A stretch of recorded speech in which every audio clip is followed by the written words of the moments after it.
Tom Hauser here with another midweek blessing. Hey, one of my favorite authors, a guy named A.W. Tozer. He was a pastor in Chicago.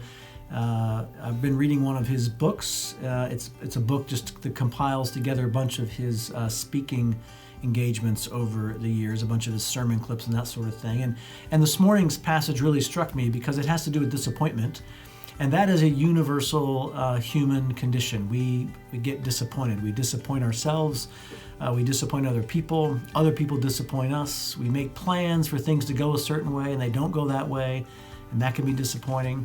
So I just want to read you a little bit of what I read in this book here this morning from Tozer. I think you might find it helpful. I know I did.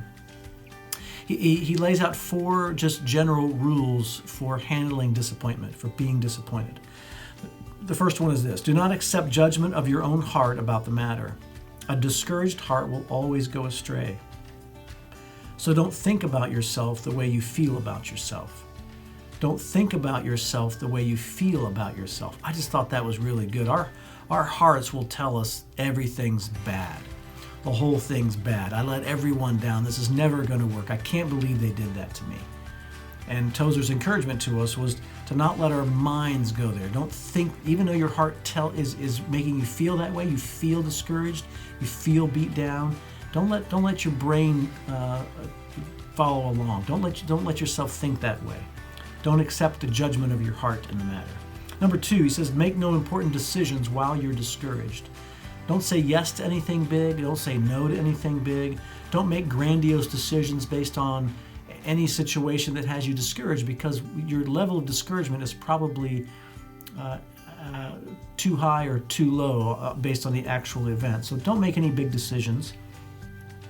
Number 3, remember that failure doesn't make you any less dear to God. Remember, if you fail someone or someone fails you or the situation is failing, that does not make you less dear to God, less loved by God. And the last one is, go to the Bible and read the promises of God. Read them until your heart begins to leap with the joy of the promises. There are so many promises that God gives us in His scriptures for how He sees us, how He'll deal with us, what He intends to do with us and through us, how He thinks about us, the plans He has for us, all kinds of great promises. Go find those in the scriptures and soak in those until your heart believes them. And let me leave you with one last paragraph. He says this: remember that the living God is everything. Not success, not victory, but God. Not winning, not losing, but God. My victory can't enrich God, and my defeat can't impoverish Him. If I make good, I bring God nothing. If I have failures, I rob God of nothing. God is so much bigger than we are. His resources are unlimited. If we fail a person, we fail our spouse, we fail our child, we fail our parents, plans we have made, they fail. That doesn't affect God's sovereignty, His greatness, His goodness, His ability to do what needs done. In the tiniest bit, He is not dependent on us for His plans to work, though He does choose to use us often in carrying those plans out. So our failures, our disappointments, in no way affect God's ability to do what needs to be done. Remember that the living God is everything.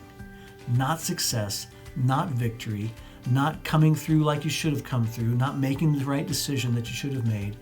God is everything. I hope that's a little bit of encouragement to you today. Life can be discouraging and disappointing. Go through these 4 things, remind yourselves of them, and I hope that on the other side of disappointment you'll remember, you'll recall, you'll stand firm on the fact that the living God is everything. So we don't have to be. Till next time, peace, friends.